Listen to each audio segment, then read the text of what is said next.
Salut les gars, comment est-ce que vous allez? Bienvenue. Bien, très très bien. Ouais. Bon, en tout cas, Allemagne a joué contre Curaçao 7 à 1. Grand match de l'Allemagne, on va dire quoi. Donc, en tout cas, c'est, comme on dit même, on se rend compte que la Côte d'Ivoire a bien fait de jouer contre Philadelphie Union B, parce que même Philadelphie Union B même est bien que Curaçao. Donc, c'était ça. Quel est votre point de vue sur ça? Je laisse commencer. Christian dit qu'il est dans le bruit. Nelo et toi? Je suis au resto en famille. Bon appétit. Donc, l'Allemagne a mangé avant toi. Toi, tu manges donc après l'Allemagne. En tout cas, il faut manger. Avant match de la Côte d'Ivoire, il faut manger.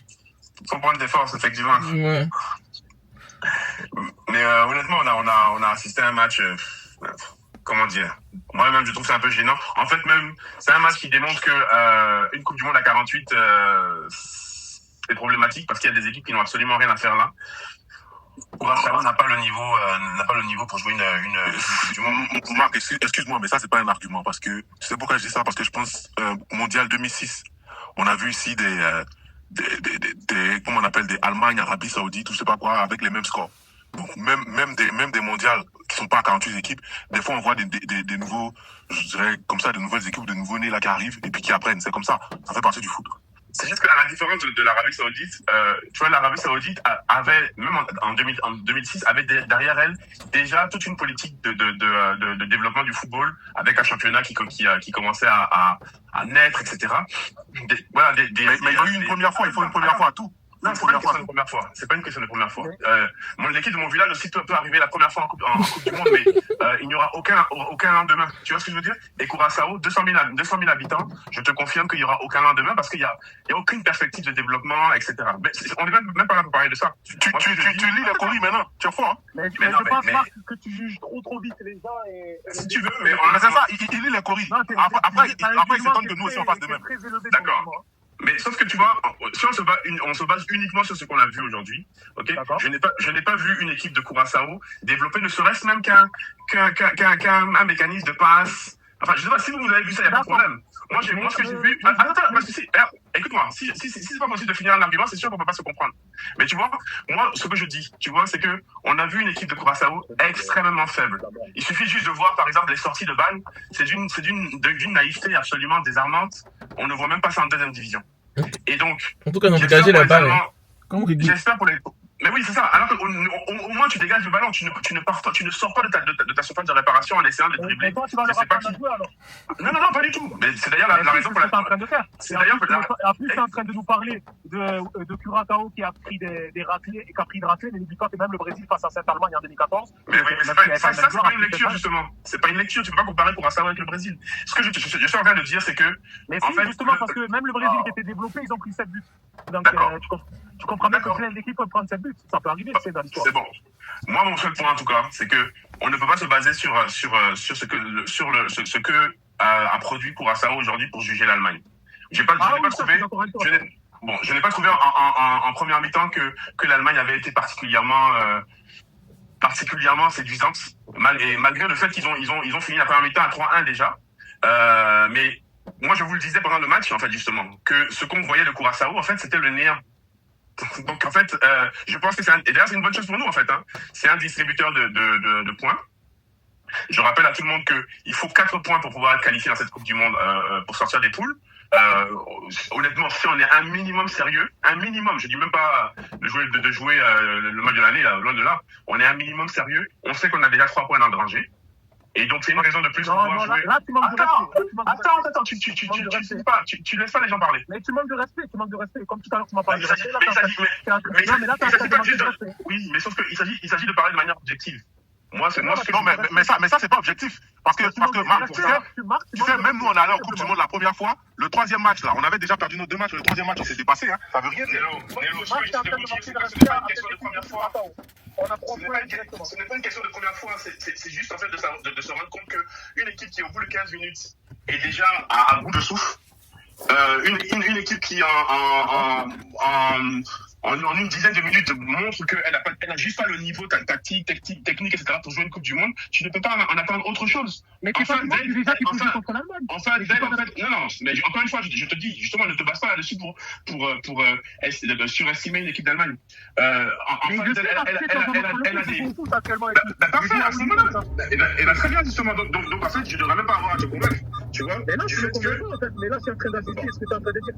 Alors, ok, je vais vous laisser en parler. Mais moi j'estime en tout cas que cette équipe de Curaçao est bien trop faible pour qu'on puisse évaluer grâce à ce match l'équipe de l'Allemagne.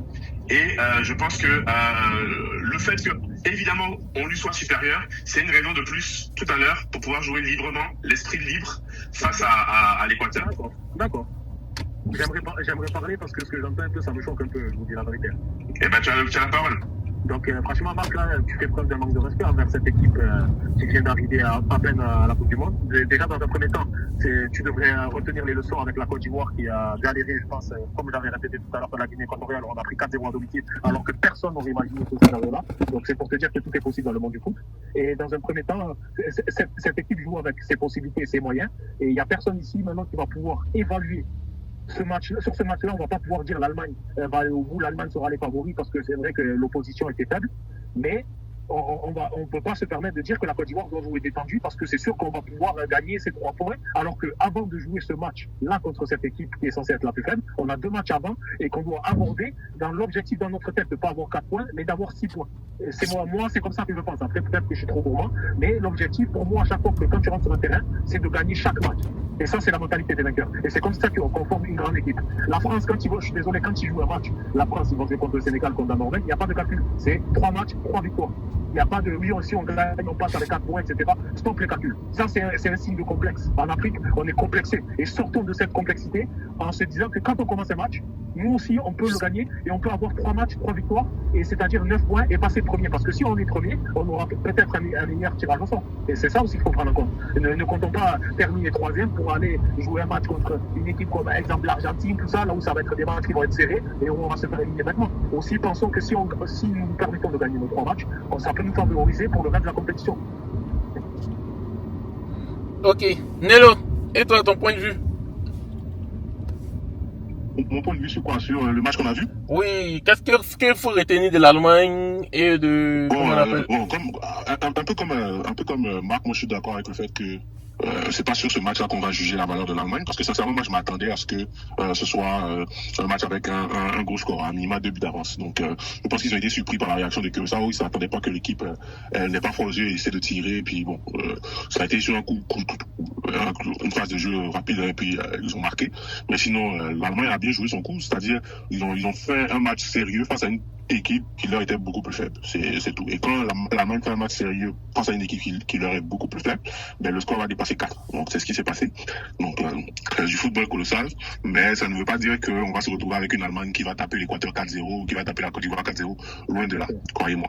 Donc c'est vraiment ça, faut pas que les gens soient hyper étonnés parce que après quand tu regardes aussi ce que le Curaçao a proposé, ils n'étaient pas capables d'aligner plusieurs passes, c'était difficile dans la transition, il y avait beaucoup de naïveté aussi, comme Marc le disait, les ressorties de balles, éliminer quelques joueurs et tout, bon, tu perds la balle après tu te fais punir, donc je pense qu'eux aussi ils ont matière à amélioration, il y a beaucoup de secteurs à améliorer, beaucoup de choses, donc là ils viennent pour voir un peu comment ça se passe et puis ils vont apprendre et puis ils vont retourner sur leur petite île et revenir par la suite, mais c'est ça, en gros on n'a pas de quoi être effrayé. Moi j'aurais été l'Allemagne et les connaissant face à un match comme ça, l'idée étant donné qu'on est dans un groupe que je pense eux-mêmes ils savent que c'est difficile parce qu'à part les Curaçao, les 2 autres matchs vont être compliqués, donc si tu peux maximiser le goal différentiel tu vas maximiser, donc c'est pour ça que moi à 3-1 je savais qu'ils allaient en mettre encore parce que les Allemands ils sont pas du genre à badiner quand ils ont l'occasion de se mettre un coussin quoi. Donc ils se sont mis ce coussin là et puis bon là ils vont essayer de manager les 2 derniers matchs, mais c'est ceux qui vont aller au prochain tour. Maintenant est-ce que ça va être la 2e ou la première place,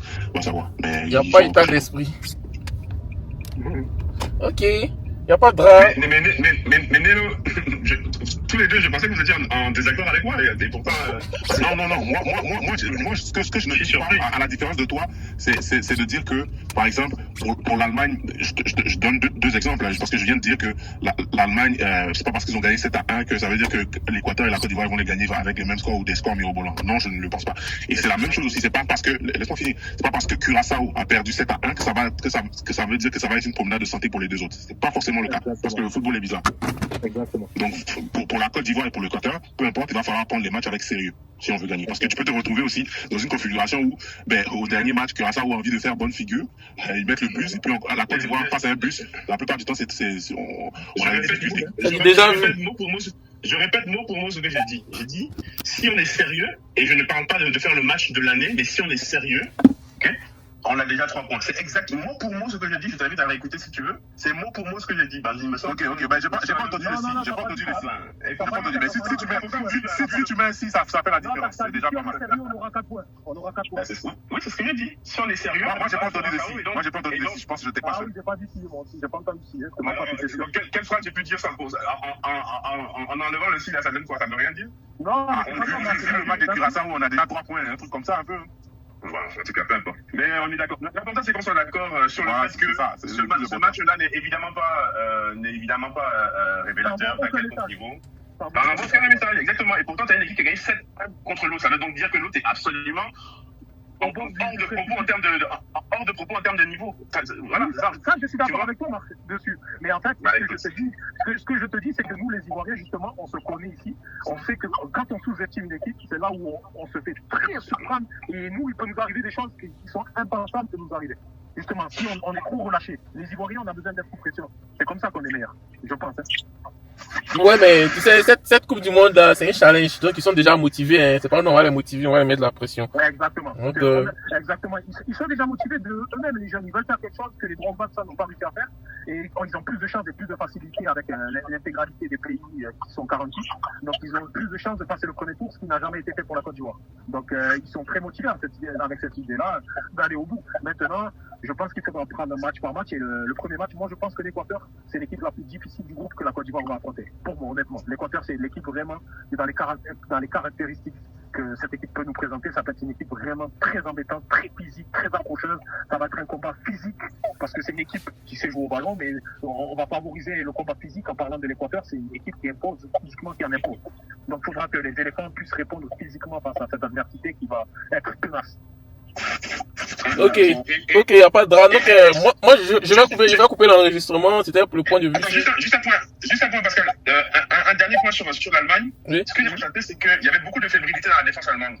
Notamment Jonathan Tah, là, par exemple. Mais Neuer n'est pas fort. En effet, c'était pas l'assurance tout risque, mais il faut. C'est ça. Marc, je sais pas si tu as vu les relances de Neuer, ça va très vite, ça dépasse la ligne médiane. Oui, ça c'est sûr, mais on connaît Neuer. Mais par contre, la défense elle-même, je la trouve fébrile face à quelque chose de très faible. Le Valderrama version Curaçao, là, par exemple. Bon, voilà.